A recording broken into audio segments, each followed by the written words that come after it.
en allant à la justice, ce n'est pas la jalousie. Il faut que ça la claire. Non, je suis en train de parler de ce que moi je subis. Moi-même, je suis la preuve vivante. Si je suis en vie, les lots, nazo respirer, si c'est parce que je suis la il n'y a pas la jalousie qui m'a envoyé pour Ekende, la justice. Quelle jalousie? Il n'y a pas de jalousie. C'est juste que je suis en train de réclamer mes droits parce qu'on a profité de mon innocence, on a profité de ma jeunesse pour me faire du mal. Aujourd'hui, je me suis réveillée étant que femme qui doit réclamer ses et partout ailleurs dans le monde, vous êtes en train de me suivre, ce n'est pas de la blague. Et aussi, je n'ai pas été silencieuse. Je n'ai pas compris, moi aussi, ce silence. Ok? Je n'ai pas compris ce silence. Je ne sais pas qu'est-ce qui s'est passé. C'est juste après des rumeurs,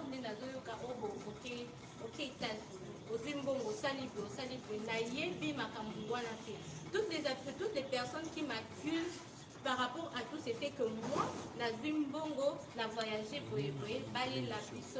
parce que après ici, toutes les personnes qui vont critiquer sans les preuves seront poursuivies. Parce que je ne blague pas avec ma personne.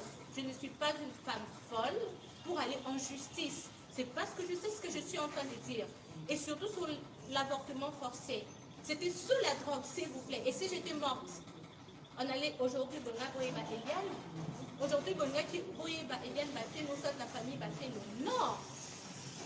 Je me tais, je me réserve par rapport à la révélation de l'identité de cette personne qui m'a fait subir ces choses que la justice connaît.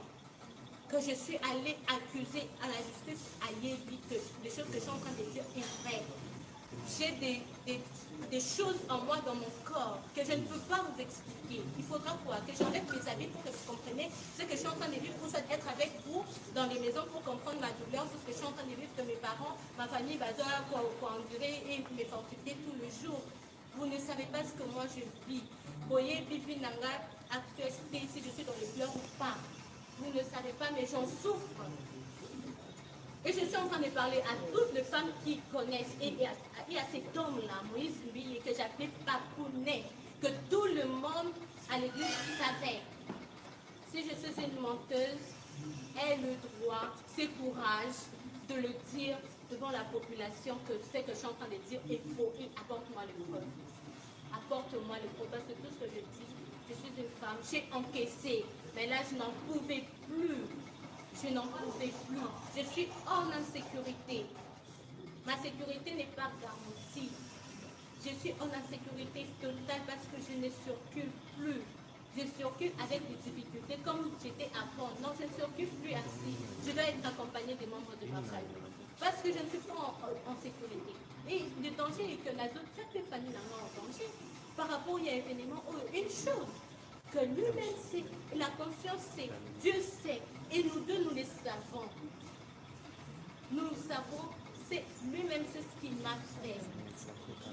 Dieu nous voit. Je ne suis pas en train de dire le mensonge. Je dis ce qui est vrai. C'est moi qui en subisse des choses. C'est moi qui souffre. J'en souffre au-dedans de moi.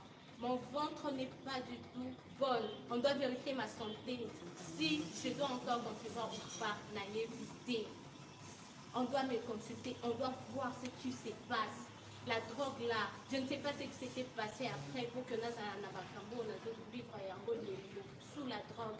Vous êtes des mamans, vous êtes des papas, vous avez des filles, vous avez des sœurs, vous avez des petites sœurs, vous avez aussi des enfants, filles. Imaginez, mettez-vous à la place de vos sœurs, de vos filles, de vos enfants, de votre fille, quand la d'accord de la voir souffrir, vous serez d'accord de prendre ce plaisir-là pour insulter, dire que c'est du mensonge, que je suis en train de blaguer, que c'est la jalousie. Vous aurez ce plaisir-là. Mettez-vous à ma place, femme. J'ai affaire, je parle aux femmes. Réveillez-vous. Il y a d'autres qui en subissent en silence, qui ne savent pas s'exprimer. Ils parlent tout bas. Moi, je lève ma tête, je parle tout haut. Je ne suis pas d'accord avec tout ce qu'on m'a fait. Parce que j'étais petite, parce que j'étais ignorante. Mais maintenant, je ne vais plus permettre ça et je réclame les droits les plus légitimes, je réclame.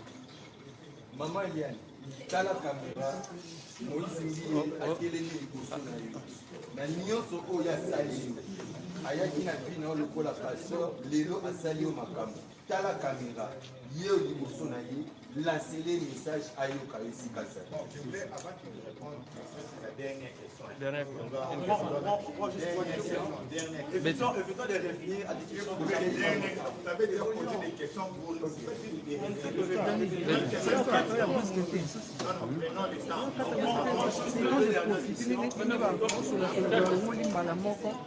Non, dernière question.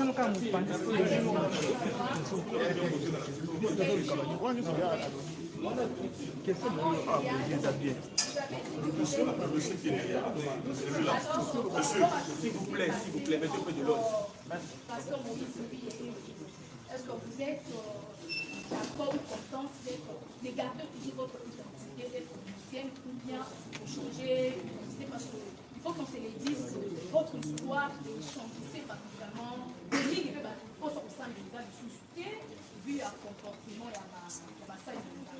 Est-ce que vous êtes fiers d'avoir connu le pasteur Moïse Ndiye ou pas? En réalité, on est chrétien, ok? Nous sommes tous enfants de Dieu. Je suis chrétienne, je n'ai pas de la rancune, non. Mais ce que je veux dire, c'est tout cette histoire s'est connue, je sais qu'il y a toujours des vrais hommes de Dieu. Il existe des vrais hommes de Dieu. Ne vous enlacez pas de prier. Prier, c'est bien. Continuer à suivre des méditations, c'est bien. C'est le choix d'une personne. Ceux que l'ignorent continuent. L'église en a, tout dépend de toi. Ce n'est pas ma charge, ce n'est pas ma responsabilité. Moi, étant que chrétienne, je continuerai à prier parce que ma foi n'est pas touchée. C'est vrai que ça a été touché avant de prier. Je continue à croire que Dieu existe. Je continue à croire qu'il y a des vrais hommes de Dieu qui existent. Il y a des hommes de Dieu qui sont là. Il y en a.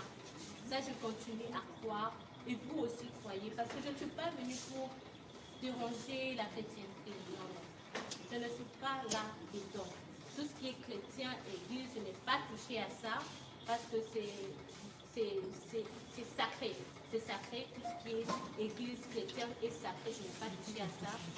Moi, je vous dirais justement de continuer à croire en Dieu. Votre foi est à la carte. Ne perdez pas la foi. Tout dépend de vous, votre choix. Moi, je ne suis pas là pour faire le choix, vous dire que non, non, je ne suis pas là. Ok, merci. On prend la dernière. Voilà, s'il vous plaît.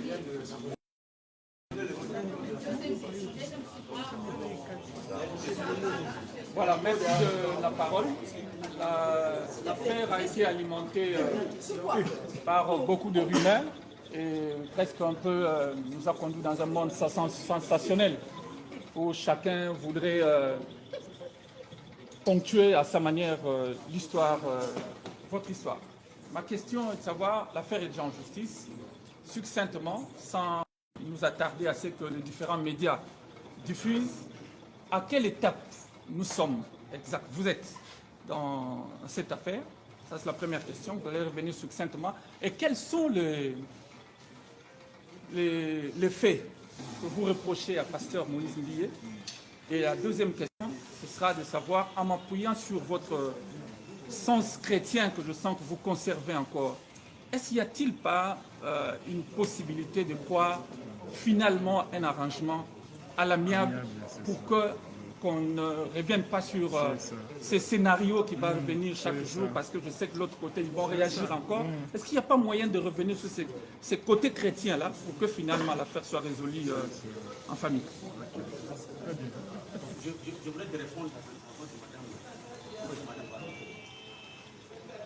Vous nous avez posé la question, quels sont les faits, les proches, pasteur Moïse? Nous, on est avocats, c'est avocats. Les avocats amènent les faits et c'est les cours et tribunaux qui en déterminent les différents types de infractions. Et il y en a beaucoup. Entre autres, nous avons soulevé l'avortement pour son premier fait et de même une infraction. Elle a dit qu'elle était encore mineure, on dit les viols, c'est une autre infraction, il y en a encore nombreux. Donc nous apportons les faits et à la juge de nous préciser quel type d'infraction. À quelle étape vous êtes par rapport à...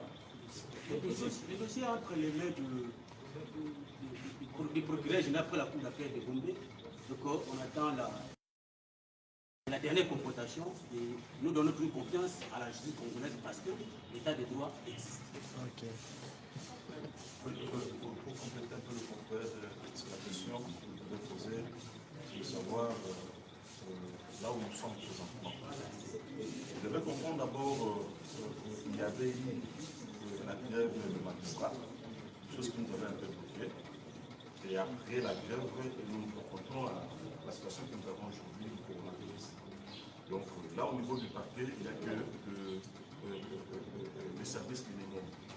Donc après que cette situation soit décomptée, nous vous dirons quoi. Si nous ensuite que nous serons devant les tribunaux.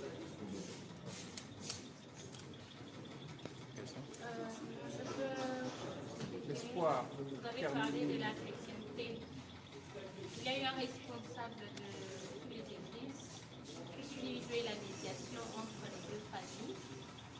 Jusque-là, il y a eu une suite. Parce que on est traité en famille, bien sûr. Ils sont venus. Le nom du pasteur, oui, le pasteur Sonny Kafuta. Voilà, le pasteur Sonny Kafuta a été venu pour jouer la médiation entre les deux familles. Mais il n'y a eu jamais une suite favorable par rapport à cela parce qu'il était voilà, beaucoup de choses. Il n'y a pas eu une suite favorable. Pas une entente comme les gens parlent. Comme nous sommes entendus, ils ont remis de l'argent. D'ailleurs, rien n'a voyagé. Ça coïncide vraiment avec les audios que nous avons entendus. Donc, c'est l'audio qui a été fait depuis, avant même que je dépose ma plainte. Je vous ai expliqué comment ça s'était passé déjà. Donc, la solution, elle est, c'est trouver, il n'y a pas une suite favorable. Je laisse juste la place à la justice. Que la justice soit faite. Nous devons comprendre à la justice congolaise qui fasse le travail. Dernière question. La dernière question, je Oui, crois, oui, maître. puis on clôture. La lingala, chaque peigneur face à face avec les. Maître, comment dire que c'est qui va se faire, il y a aussi un mot par rapport à mettre une là. Pas plus, c'est ma petite famille.